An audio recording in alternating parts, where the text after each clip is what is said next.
apparently I'm a fidgeter and like to have things in my hands and goof around before the start of the show. So anyway, good morning, Muscatine. Hope you had a great Father's Day weekend. I got to chill at home, and it was nice and perfect. And thank you to Melissa and Wyatt for a great day yesterday. Hope you guys all had a day like mine. We're going to get started with the week. There's obviously a lot going on this week. Tonight we will be down at Tom Bruner for the baseball team, and then we are, I believe, shout out Mark Lupa, 500 strikeouts over the weekend. Congratulations on that. We'll have the softball team on probably next week or the week after to talk about how their season's going, and then we'll be looking pretty good for the rest of the week. So we've got a jam-packed Megan Monday. We're back on the calendar, on schedule. Megan's back handling Mondays. She'll be in our second segment, but she's sitting over there laughing. We really do need to get like a BTS camera, so like maybe like pop it up there so like you guys can see what's going on over here during the show and like out on the street. I think actually, what do you guys all think of this? I want to get, those like dance here circles that people like put on the ground and like put a camera on it. I'm thinking I should put one of those like right out in front of the office. And see if we can get people, see if we can like pull some in and make all the guests do it before they come on and then feed it in. I don't know, we'll see. But we actually have a great, I'm going to call it a new program. It's an extension, really kind of an existing one into like a whole new space. So we've got some folks from MCSA here to talk about their new, Margaret, stop. It's okay, she's gone, just go. That's the fun of live TV in a new space. Not everybody's used to it yet. Say hi to Margaret, editor. And here's the great part about this is I'm going to be eating lunch on this for weeks because she is absolutely mortified right now and will be for a long time. But that's what makes it fun, right? Good morning, Margaret. Hope you had a good weekend. See you again. BTS camera. We're going to have to do that. Okay, so back to what we were talking about. The new respite home for MCSA. So there's several new faces here. So if you guys could introduce yourselves real quick and just a little bit about what you do at MCSA, and then we'll jump into the new program. So. All right. Thanks. So I'm Rob Hillman, and I am peer support specialist, and at the new respite house I'll be the lead peer support specialist. I've been working at MCSA in the drop-in center for almost a year, and so I've loved what I do, just supporting people and improving the community's mental health. He's the dad joke guy. I am the dad joke guy. I am Carlita Castle, and I am also a peer support specialist for the new respite house, the Rise Above project. Hi, I'm Katie Kelly. I'm the program director at MCSA. I've been with MCSA since April of 2021. This is my first brand new from scratch program that I've developed along with my peer supports. I'm really excited about it.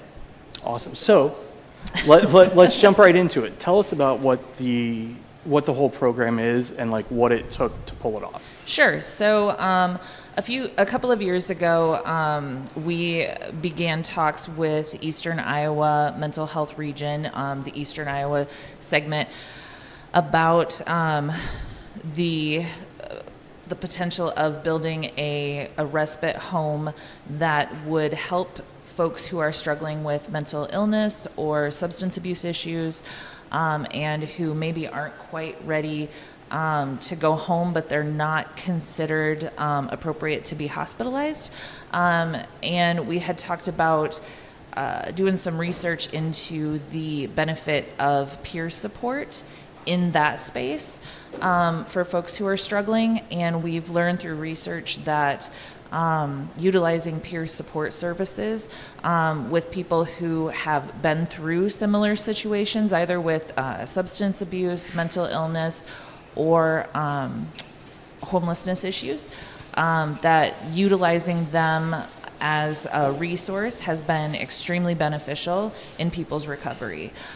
So we developed a program that is Iowa's second only peer-run respite home that basically encompasses allowing people to come in for 7 days, take a break, relax in a home-like environment, have access to mental health services and resources, and also be able to engage in recovery services such as smart recovery or AA meetings, NA meetings, things like that.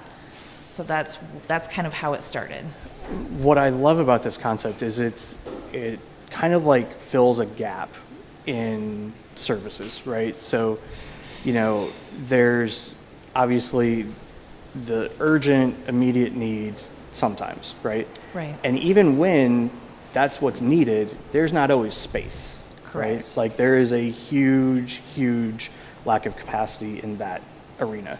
Correct. And, there's also that right below that emergent level, right? Like where things are really tough and you just need to find a way to like break the cycle of what's going on. And it feels like this sort of fits that mold really well. It absolutely does. We see very often that people will be in mental health crisis and they will present to the emergency department, and maybe by the time they get there, they're still in a mental health crisis, but maybe they're not actively in a position where they want to harm themselves. A lot of times that is the criteria for being hospitalized. Right. And even though maybe they're not ready to be hospitalized according to that criteria, they're still really struggling and they just need a place to chill and relax and kind of get their thoughts together and maybe have access to some resources to help support them, and maybe even just talk to somebody who's been through it and get that support. And this kind of bridges that gap instead of just sending them out with a doctor's appointment scheduled for right? a couple For weeks who from knows, then. Yeah, right. who knows when. Right. Yeah. So from you guys' perspective as like peer support specialists, and this is obviously a huge new resource for that function in the community. What are you looking forward to most, or what do you think the community will see the most? And when I say the community, like the folks that need to use it, what do you think the biggest benefits are going to be? I think having more peer supports in the community is going to be a big asset, because we're creating relationships in the community. We're creating a lot of trust and opportunities for people to create connection in a way that that's what peer support is designed for. So everybody who's on the staff has lived experience with some kind of mental health struggle or addiction, and so being able to talk about it and talk about what's working for them in active recovery, it gives a sense that there's hope for recovery in general. It's not talking about like theories in a book. It's talking about this has worked for me. It continues to work, but also the realistic, like I still have to work on it from day to day kind of stuff. I love that phrase, active recovery, right? Like it's not like you're just sitting around waiting to get better. Like that's not how it works. So yeah. And so the training that we've gone through has been, it covers a lot of different material that we can use for people, whether it's just, the way that we talk, or, setting goals,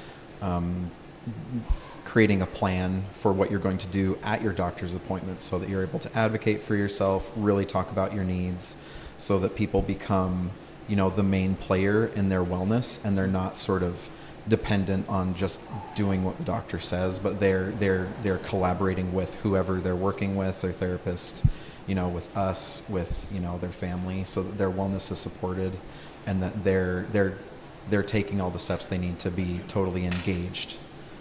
Well, and I'm totally making this up on the fly, so if I'm wrong, completely correct me. I often try and like connect it to other things that I know and have experience with a little bit, and not that I have experience with this, but it sort of reminds me of the domestic violence shelter in a way, where like, you've got a pressing problem, right? It may not require the emergency room, but you've definitely got to break what's going on, right? Location, environmental issues, maybe even people in the person's life that they need to be able to make a break from, to be able to reset themselves. And then obviously, I mean, from there, obviously they're two totally different things, but just that simple concept of like, how do we provide that break so that we don't keep spinning, or like, not like the mud in the tires kind of a thing where you're just spinning and spinning, you're not getting where you're trying hard, but you just don't have the place to get traction. And that's the one thing that always, like the domestic violence shelter, obviously there's safety concern, there's all that. But the one thing I always think about it is traction for what you need to do next. And that's really what this feels like it's going to provide for people. Is that? Yeah, absolutely. Yeah.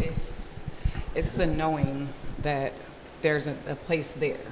Like, that's what people are looking for. They need to know that there's somewhere that they can go to get this help. And that's the most important thing, is that we're just providing that if you need us, we're here. So what does that look like? When are you guys officially going to open? And So, what does engaging with you guys look like? Open house is July 6th. There will be flyers going out for that. But we're going to have a wellness center on one part of the house, which will be open. What time do we say we're opening? Like 4 to 8. And then we'll also have the actual house aspect, and we're going over things about like curfews, different things like that. But that is going to be 24 hours. There's going to be staff there at all times.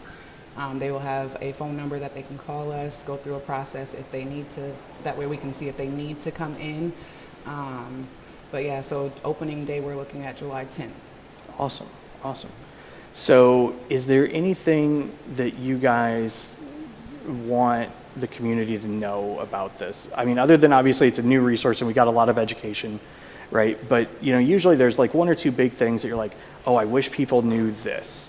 Any ideas what those might be? I know this one always makes people think just a little bit. What I really want the community to recognize is that we are going to be staffing this with people who are highly trained. When we talk about peer support specialists, I think a lot of times people view folks that maybe don't have that college level education, they kind of get viewed a little bit as less than. The group of folks that I have hired here are stellar. They are stellar not only in their work with others, but with their work on themselves. They are an amazing, caring group of people. I've never met a more positive group of people. I love all of my staff, obviously. These guys have so much energy for hope and for change and for really getting in there and helping folks focus more on their wellness. Another thing that I really want people to recognize is the need that we have for this in our community. Sometimes mental illness and substance use disorder and homelessness is easily forgotten about in smaller communities like ours because it's well hidden. We know from working where we work that it's prevalent. It's become more of a struggle, especially since the pandemic. And we really think that approaching these issues as a community and building community around folks is really what's going to make a difference here. And so we're really excited about that. Well, and the one thing that I think is a challenge in this whole area is this concept of it's okay to not be okay. And that crosses all socioeconomic levels. It crosses everything, right? Absolutely. And it's not, if you look at the stress that the average human's under now compared to 300 years ago, it's totally different, right? And we've done it to ourselves. There's a whole bunch of reasons. But, this is a resource that anybody can use. So I would absolutely say if you're sitting out there at home watching, it doesn't matter if, you're a 200K a year person on the edge of home, it doesn't matter. No, if you're it doesn't. facing something, if you're having a hard time, maintaining, if you're having a hard time with certain things getting overwhelming, make those first phone calls. It's not as bad as you think, right? Right. Like the first phone call is always the hardest, right? Absolutely. But once you get past that, you'll find that chances are someone has been through something. You're not alone. You're not the first one to go through this, right? Right. And that's not to say that everybody's not unique, but it's also to say that there's a lot of people that can have a shared experience with you, and that's a way to help get through these things, right?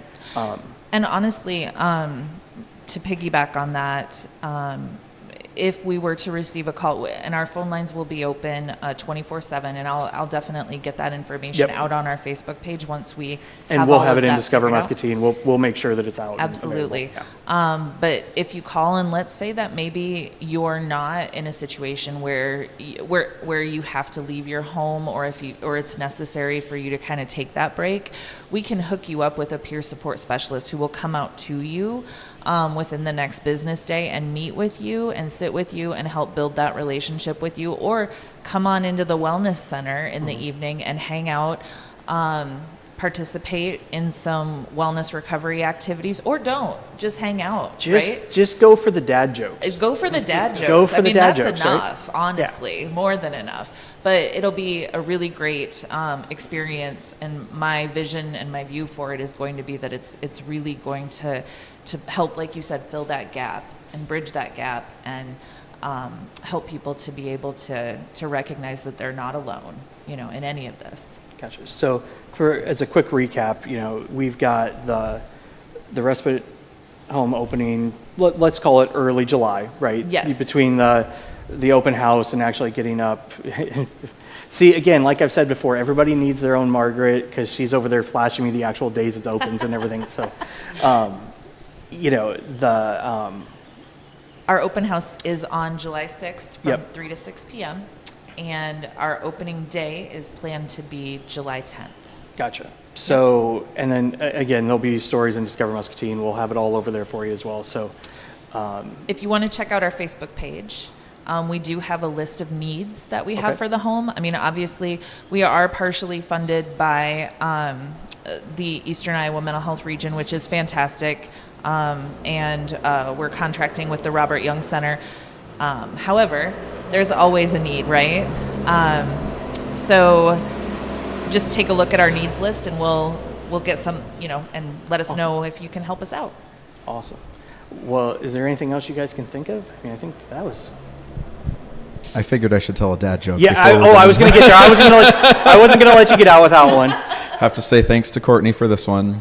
Termite walks into a bar and he asks, "Is the bartender here?" Is the bartender here? On that note, we will be right back with Thanksgiving in July. Have you heard the littlest things can make the biggest difference? Every day, bigs and littles are connecting in our community. Their time together can look a little different, but the goals and outcomes are the same. Littles are building confidence, forming better relationships, a sense of belonging, and achieving big goals. But there are more kids just like me who are still waiting. Will you join us in making more matches possible? Support Big Brothers, Big Sisters. We are looking for a zero-turn lawnmower. At Hustler Turf, quality matters. Can I test drive that one? In the store?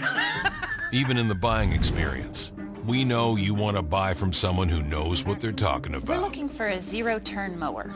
Like Great. this guy. First thing you need to know is what's the size of your property? Are there any obstacles? Head to your local Hustler dealer and talk to a lawnmower expert. Stop in to Muscatine Lawn and Power at 2020 Stewart Road to see Hustler quality for yourself. We just don't work out in a single plane of motion.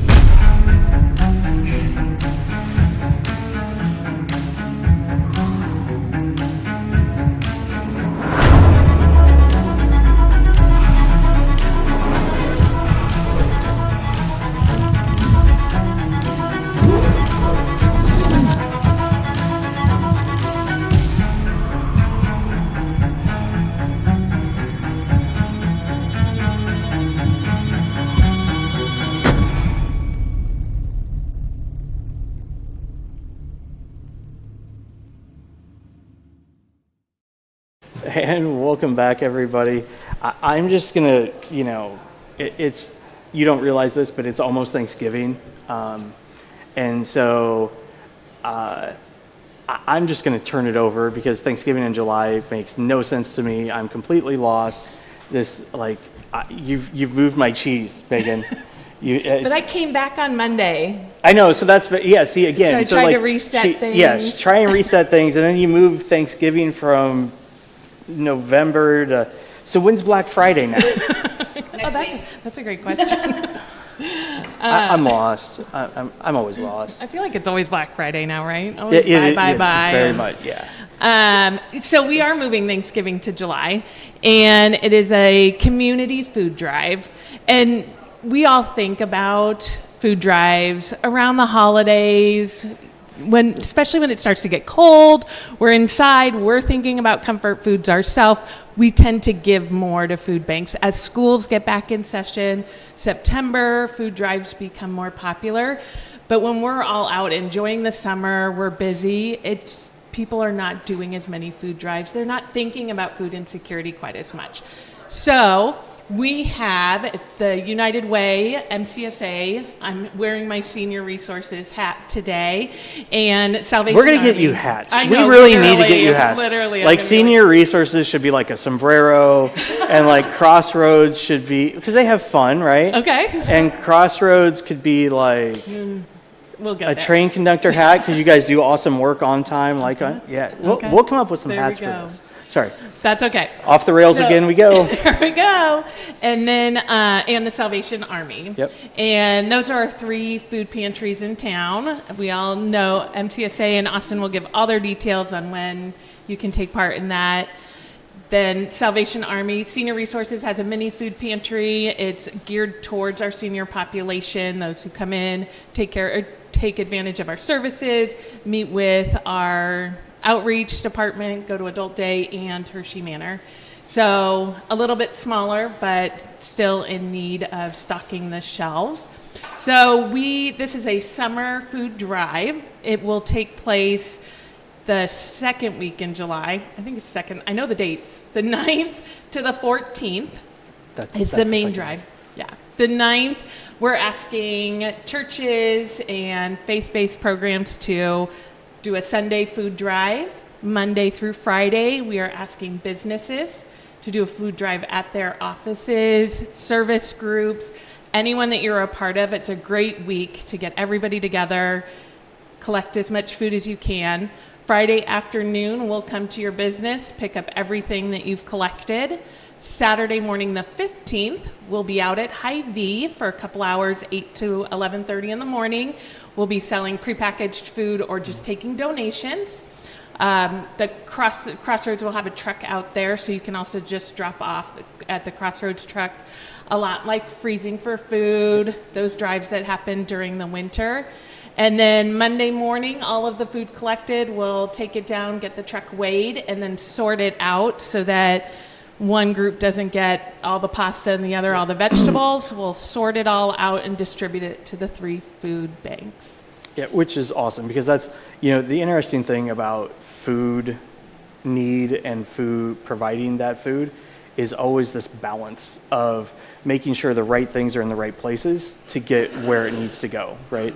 And it doesn't do any good if you've got 17 billion pallets of something somewhere if it doesn't get where it needs to go. And I will say this, the food banks or the food pantries in town have done a great job of coordinating and making sure that every resource has what it needs. So I realized I just started and went right into it, and Austin didn't even introduce herself. I'm sorry. Yeah, it's all right. I mean, we all know Austin. Hey, I'm Austin. I mean, it is called Megan. It is Megan Monday. I know, so you just gotta Megan was gonna take you care just of gotta this. roll I was with just gonna it, be here right? and look pretty, right? That is my line. That is what I tell. I just come to look be pretty. Here, look Yeah, pretty. dude, Megan we're we're on the same page. Yeah, it's Megan Monday. It's Megan Monday.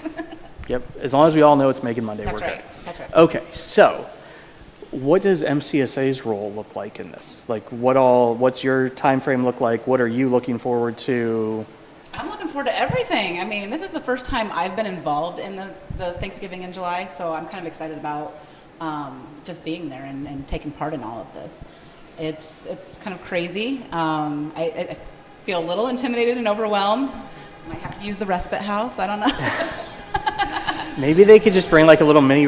No, you need to get Matt to have his thing that we use for freezing for food out there. The vaccine trailer. Yeah. So you could just go like tuck away in that and. There you go. Yeah. So I got a hiding spot now. You do. So, and that's, one thing that I think often, and as a community, we've gotten exponentially better at this than even 5, 7, 10 years ago. Understanding what food need in the community really is, right? And, I don't know what the numbers are off the top of my head, but the food insecurity, when people don't know where one of their next meals might come from, that percentage is crazy.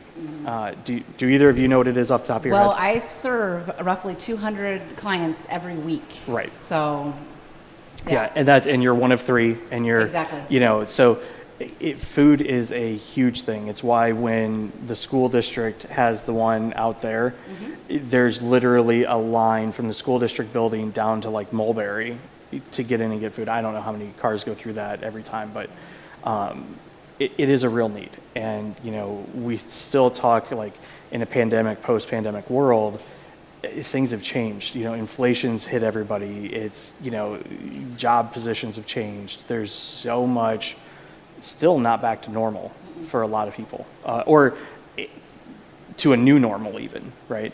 And you guys have done a great job of rolling with that and figuring out what's actually needed. And, we just call it winging it. Strategic winging it. Just winging it. Well, here's the thing though, if you have experience, which this group does, like as a whole, you guys have experience in this, and so winging it isn't really, just because you don't have all the facts that you might necessarily want at a moment, it can look like winging it, but it just means you're responding on the fly to the current need, right? Exactly. And in today's world, that is actually more valuable of a skill than being able to plan super far ahead, right? Because, it'd be great to say, oh, we know what our need's going to be 2 years from now, but the reality is we don't. Of course, we can sort of guesstimate and predict, but being able to respond quickly and effectively is huge. So, holy cow, that was a lot and in a really weird order, but I hope you all got it. So to kind of pull that all back, so second week of July, we have Thanksgiving in July.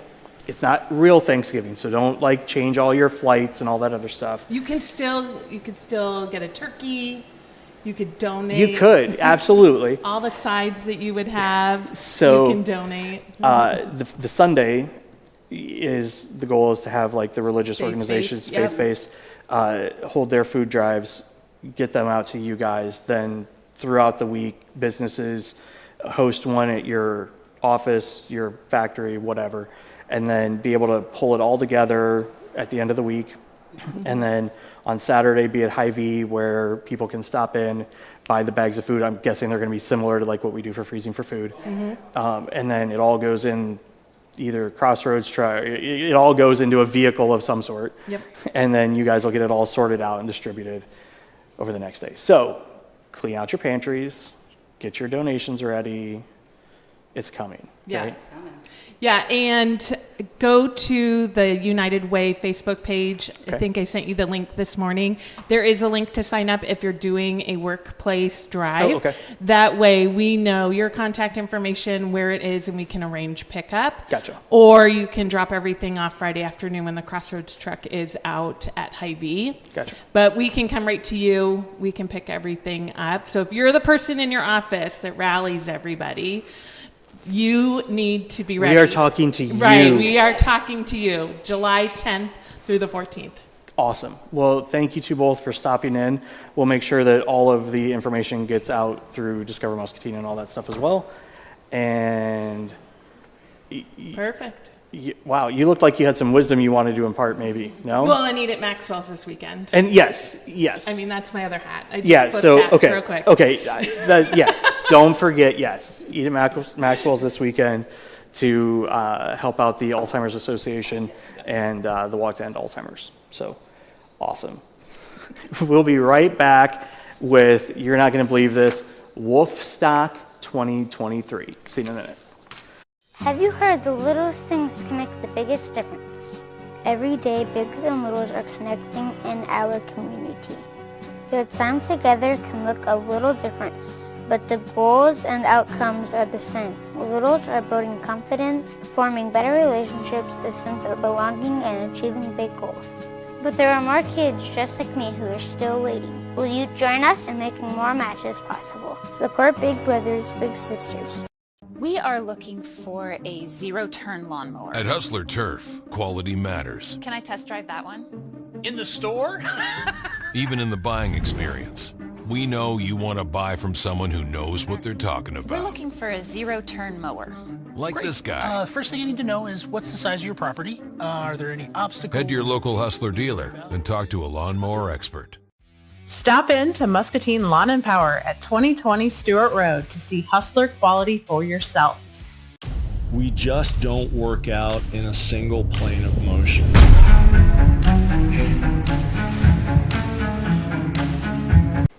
And welcome back. We have,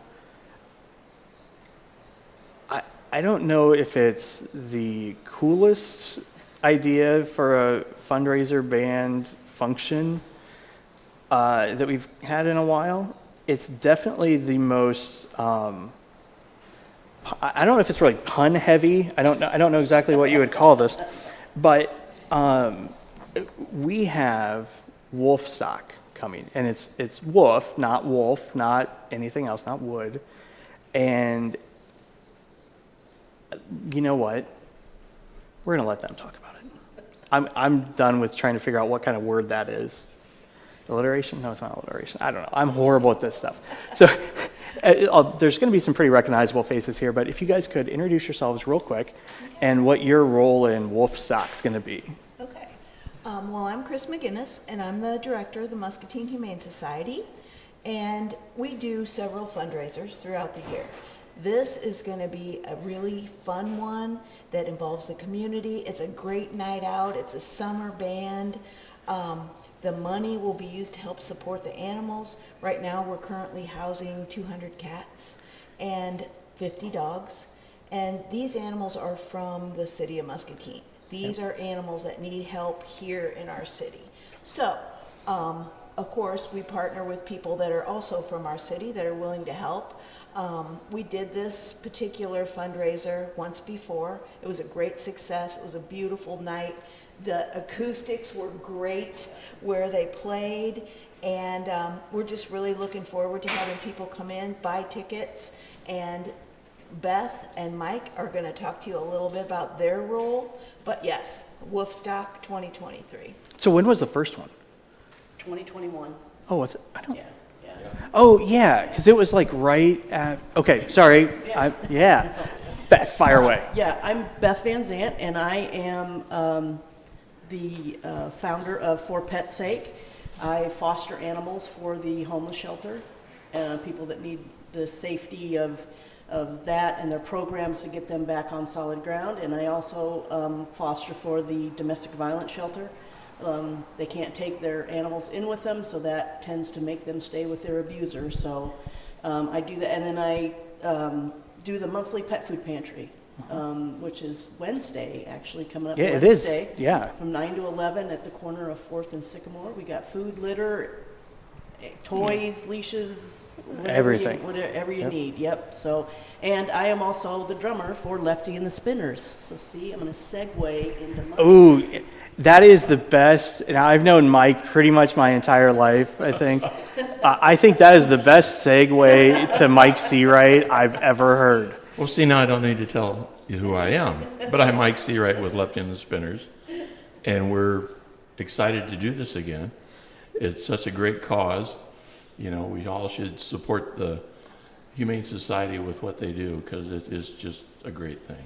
So the Woofstock's going to be in August. It's that first Saturday in August, the 5th. It's down at the Humane Society, right? Yes.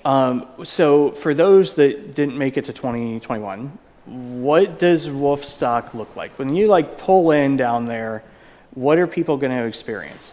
Because there's live bands, you've got a silent auction, there's food, but like where do you go to park, and then like what are you going to see? There's plenty of parking.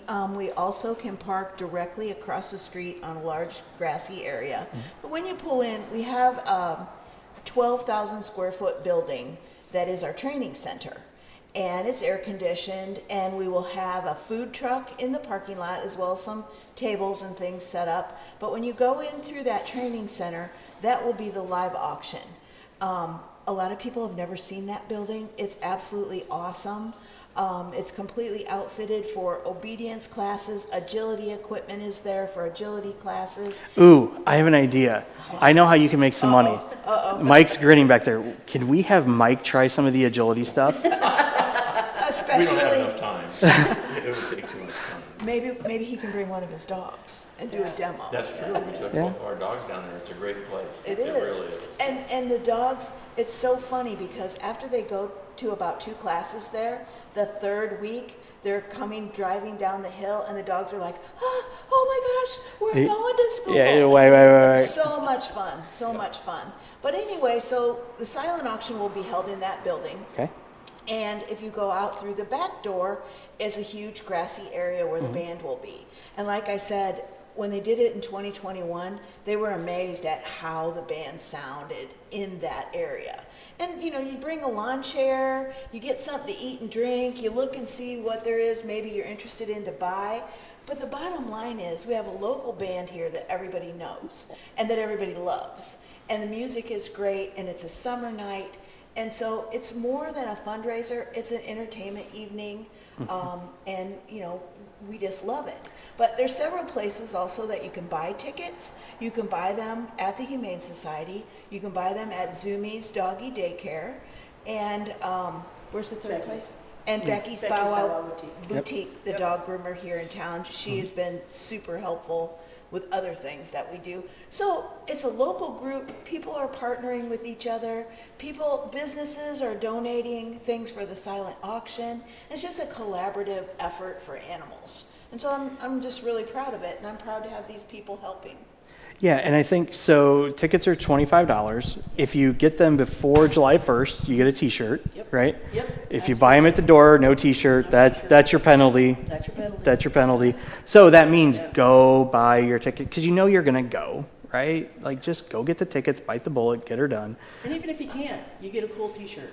Right. True. Good point. $25 for a T-shirt's not a thing, but you're gonna want a Woofstock T-shirt. Like I was there, right? I'm just picturing in my head now. So here's the problem. Like, so if you're picturing the original Woodstock, this is looking pretty cool, right? But I just watched a documentary on what was that one like in the early 2000s when they did, and it was just like this absolute disaster and like things were on fire. And I'm going, let's hope it's not that. Which it won't be. Obviously, it won't be. I'm being me. To be able to to get the crowd. Well, and you're not going to have them there for like a week at a time with no water and no bathrooms and everything else. So, and that's actually the one other great thing about doing it down there is you have the huge inside facility that people can go into. Like if it is really hot, you can go in, cool off. Bricks will be there, so you got plenty of food. You've got plenty of everything, right? Bring a chair. Almost kind of like Friday Fest, right? Like just I think I'm going to start a new business in town. We'll put it like right up here. We're going to sell those lawn chairs, like the nice sling over your shoulder. We're going to get a slug because that's every event in town. That's what it is. Like if you don't have a good one, go buy one. And then you can go to everything in Muscatine and be comfortable and happy and put your drink and your food right there with you. Between Friday Fest, Fiesta Fest, you guys, like everything. Just grab a good one and go. You can't bring your animals though. You can't bring your dogs down, and we cannot have alcohol. Right. Well, that's fine. Which is fine with me. With the spinners, you don't need it. Yeah. It's fine. No. So, kind of a quick recap. August 5th, 5 to 9 at the Humane Society itself, which is for those of you that I think everybody kind of knows where it is, but just keep going down Hauser. Like. If you're on Hauser, it doesn't matter where you are on Hauser, just head south, go down the hill, down past like Kent Stein and all that stuff. It'll be on Yep, and the soccer complex will be on the right-hand side. And you can't miss it. I mean, it's... You won't miss it that night. You definitely won't. Yeah, and you can park there, park across the street, head on in, and I guarantee you will see people there right? Like, is there anything else big that you guys wanted to make sure that people know? I mean... Nothing I can think of. I mean, it's Hey, Mike, you're in a band, right? You're in a band. Use the microphone. Well, it's a great place to hear a band. It really is. Yeah. Because, it's a great setting. As Chris said, you can sit in your lawn chair under the trees. Tree lined, it's Yeah. just really peaceful. You can get up and go in the building, do the auction thing. Yep. It's just a real relaxed setting. Well, and for a great cause. Yeah, and the music will be great. There's no question there. You guys have always put on a great... You hope so. They always put on a great show. Always put on a great show. So, well, thank you guys all for what you do for the community, obviously. And, you get to wear multiple hats in this one, so thank you. And we'll plan on being there for sure. Make sure we get some pictures and, kind of do that whole 9 yards. We appreciate you having us on. Absolutely. Is there going to be 2024? Like, do we need to start planning already? We hope so. Awesome. We can hope. Well, Mike. A lot of variables there. A lot of variables there, he says. A lot of variables, he says. We hope Okay. so. Yeah. We hope so. Awesome. Well, again, thanks for stopping in. And Muscatine, we will see you tonight down at Tom Bruner. And if not, we'll see you tomorrow morning. Have a good